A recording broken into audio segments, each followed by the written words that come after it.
Handa ka na bang makita yung bago mong itsura?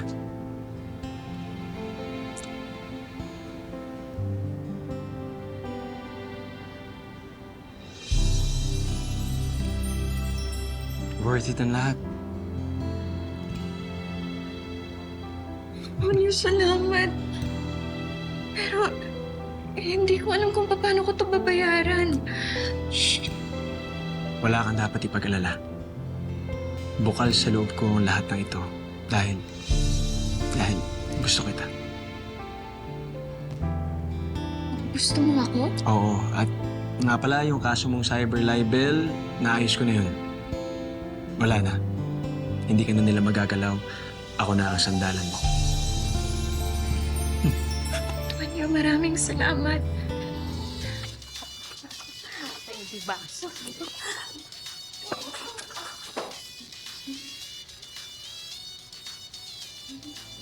Walang pagkain? Bakit? Nagbigay ba kayo ng pambili? Wow! Hoy! Sampid ka lang dito, kaya ikaw ang dapat nagbibigay ng pera para pambili ng pagkain! At bakit ko naman gagawin yun, ha? Wala ka talagang silbi. Pabuti pa si Tunet. Kahit na pangit yun, eh marunong magluto at palaging kumikilos dito sa loob ng bahay. Ikaw, Hay nako na, tama kayo. Puro ganda, wala namang ambag. Eh di hanapin niyo si Tonet kung gusto niyo siya! Bahala kayo dyan! bastos ka ha? Bastos ka! Ikaw, di ka ba bastos? Ha? Ha? Ang bastos ginagawa niyo, ha? Ano? Sige! Bastos ka, ha? Akala niyo, ha? Pwede niyo akong kaya-kayanan, ha? Wala ka namang pinagpagdaan, ha? Tara dito! Ha? Ito ba? Ha? Sumita! Hindi mo kinaya! Ha? Sige! Ha? Pati yung tulungan niyo! Pwede ba? Tama na! Tama na! Hinding-rindi na ako sa inyo! Ikaw dapat hindi na kita pinatulan eh.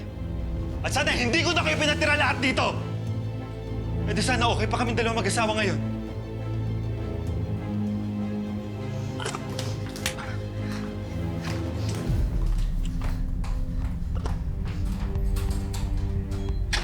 Bastos talaga.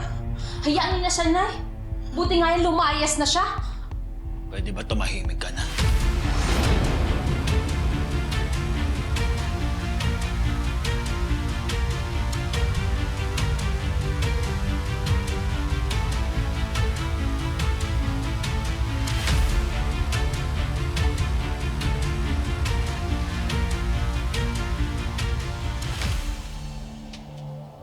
Sino kayo?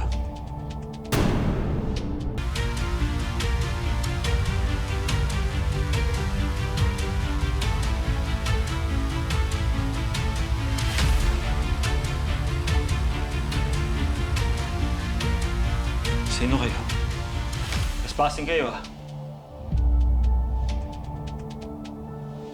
Kung merong trespassing dito, kayo yun. Dahil naandito kayo sa bahay ko. Pag hindi kayo umalis dito, mapipilitan kanyang tumawag ng pulis. Siguro nga hindi ninyo ako namumukaan. Dahil gumanda na ako ngayon. Pero ito, baka siguro maalala nyo na ako ngayon.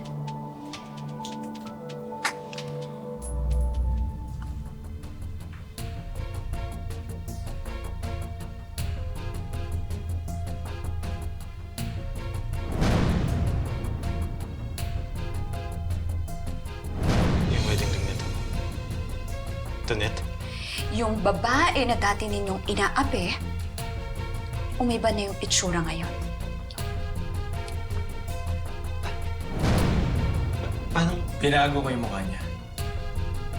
Nang sa gayon ay hindi niyo na siya magawa papihin. Tonet, matagal na kitang gusto makita para humingi ng tawad sa'yo, Tonet.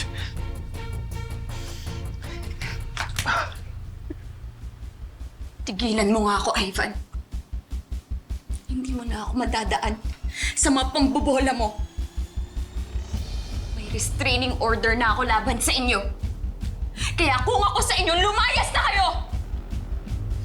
Hindi kami aalis dito. May karapatan kami dito. Gumanda ka lang? Umangas ka na? Umalis na nga kayo. Akala nyo hindi na ako lalaban sa inyo?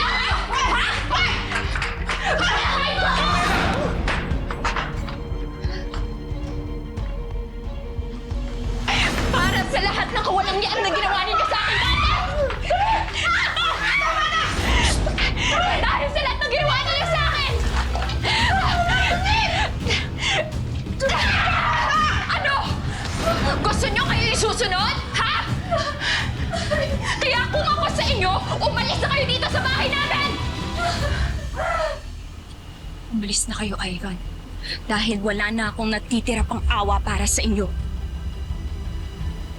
Alis! Dahil sa galit niya, nagbago ng tuluyan si Tonet. Huwag kang mag-alala, boss. Kopyang-kopya sa mukha na gusto nyo. Inukuha ko lang yung tiwala ng tao. Sigurado akong mapapasa inyo to. Ang hindi niya alam, ang taong sumaklolo sa kanya na si Tonyo ay meron din palang masamang balak sa kanya. Cheers! Cheers!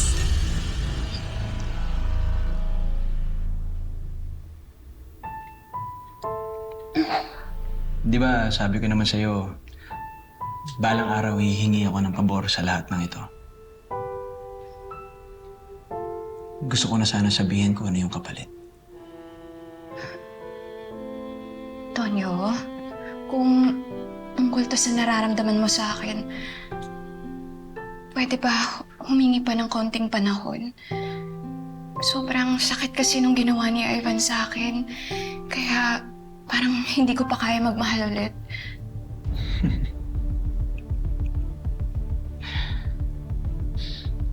Huwag mo isipin yung sinabi kong gusto kita. Palabas ko lang yan para makuha ko yung loob mo. Ha? Anong ibig mo sabihin?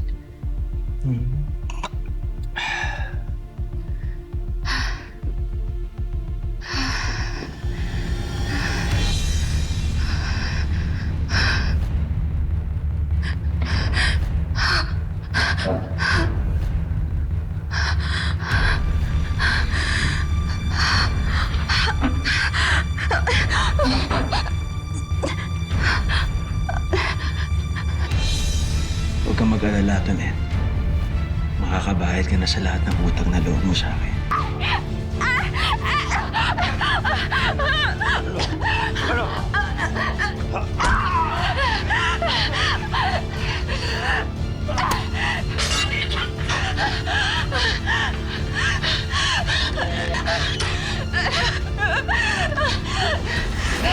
Saan ka pupunta?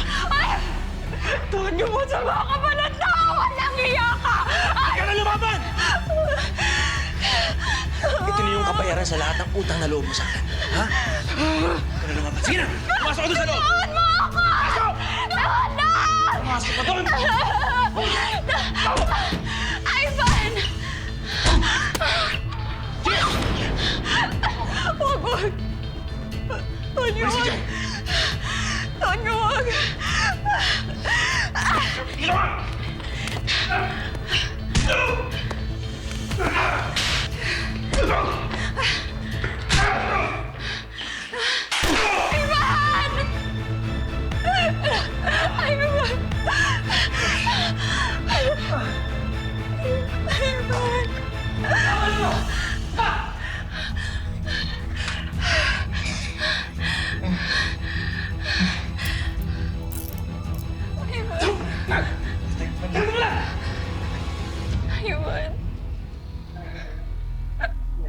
Salamat.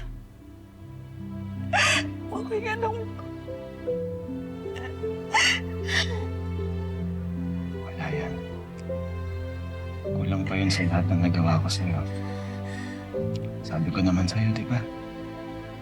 Gagawin ko ang lahat. Patawad mo lang ako. Salamat sa pagligtas sa akin. Dahil na mahal kita.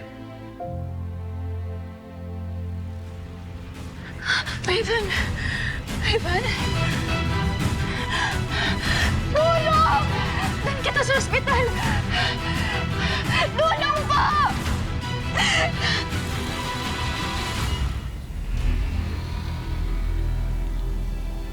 Ivan, pinatawad lang kita. Pati yung pamilya ko. Pero, hanggang dito na muna tayo. Naiintindihan ko.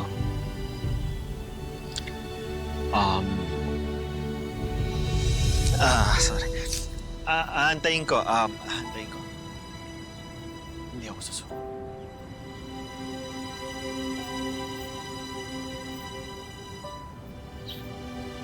Paalam.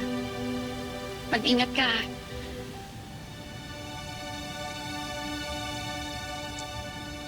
Wala sa panlabas na anyo ang tunay na ganda ng isang tao, kundi nasa kanyang puso, sa kakayahan niyang magmahal, magpahalaga, at magpatawad. Mga kapuso, sana po'y marami kayong napulot na aral kay Tonet. Ang kwento niya ay paalala na ang tunay na ganda ay hindi po nasusukat sa panlabas na anyo, kundi sa laki at tatag ng ating puso. At ngayon, oras na po para makilala natin kung sino ang loyal Wish Ko Lang viewer na napili po natin mula sa napakaraming nag-comment ng kanilang wish sa ating official Facebook page. Si Lola Editha, 66 na taong gulang, pero sa kabila ng kanyang edad at humihinang katawan, ay nagsasaka pa rin siya para sa kanyang mga apo. Buhat kasi nang mamatay ang kanyang anak na lalaki, sa kanya na naiwan ang mga apo niya rito. Ang mga apo niyang sina Rodito at Romel ay nasa high school na, habang ang babae namang si Irene ay grade 5 sa ngayon. Pag wala talagang kami budget, yung anak ko na nagtatrabaho sa construction, yan, padalang kami, minsan 500, minsan naman 300, okay lang, basta makabili kami pagkain. Nagtitiis lamang sa tig-isang set ng uniform ang kanyang mga apo. Yung mga uniform nila, hindi ko talaga mabila ng uniform. Sa tuwing may online class naman, ay nakikigamit lamang sila ng cellphone ng iba. Minsan nag-ano sila sa cellphone, nag-uunahan kung sino sa yung mga assignment nila. Pero kahit salat sa buhay, ay hindi nagiging hadlang ito sa magkakapatid para magsumikap at mangarap sa buhay. Makapagtapos sa pag-aaral. Gusto ko yung po makapagtrabaho. Malaman ko po mga yan. Hanggat nabubuhay pa ako, susuportahan ko pa rin sila, alagaan. Kaya naman noong mabasa namin ang comment ni Lola Editha sa aming Facebook page, ay naantig ang aming mga puso. Agad ko siyang inimbita para na rin makausap ng personal. Hi Lola Editha! Kamusta? Welcome po sa Wish Ko Lang! Naku, dito kayo, alam ko, nagsulat po kayo sa amin. Natanggap po namin yung wish nyo. Bakit po kayo nagsulat sa amin? Yung mga apo ko kasi wala silang cellphone minsan po. Pag may mga assignment sila, hindi pwede sila magsabay-sabay. Kaya minsan nahihirapan din ako magtingin sa kanila. Sabi ko, hayaan mo, mag-wish tayo kay Ma'am Vicky Morales. Pero bilang Salamat isang po. lola, nararamdaman nyo, pag nakikita nyo yung mga apo nyo na syempre, nag-aagawan sa dun sa Oo, cellphone yun na para lang po. magawa yung mga homework. Ano Yun na yung po. pakiramdam mo? Yun nga, sabi ko, kung may pera lang, binilang ko na kayo tag-iisa. Ano ba yung mga winish nyo? Tsaka yung uniform ng mga bata. Kasi isang uniform lang po sila. Sasagutin na ho namin yung wish nyo. Ito po, mga uniform para sa mga apo nyo. Kompleto po yan. Thank you po. Maraming salamat At syempre, may isa pa kayong winish. Ito. Meron kayong bagong cellphone. Thank you, Yan Ma'am. po para sa Maraming inyo. salamat po. Sana makatulong po sa mga homework nila. At alam po, honor student sila. Opo. At sana mas lalo pang galingan nila ang pag-aaral nila. Ha? Ay, maraming salamat po, Ma'am. Pagpalain kayo ng may kapal. Sana dumami pa ang matulungan niyo. At mga kapuso, kung meron po kayong wish na lagi niyong minamanifest, i-comment nyo yan sa aming official Facebook page at malay nyo, ang wish nyo na ang next naming tutuparin. At lagi po nating tatandaan, hanggang hindi tayo napapagod humiling at maniwala, hindi tayo mapapagod lumaban sa buhay. Ako po si Vicky Morales at ito po ang Wish Ko Lang.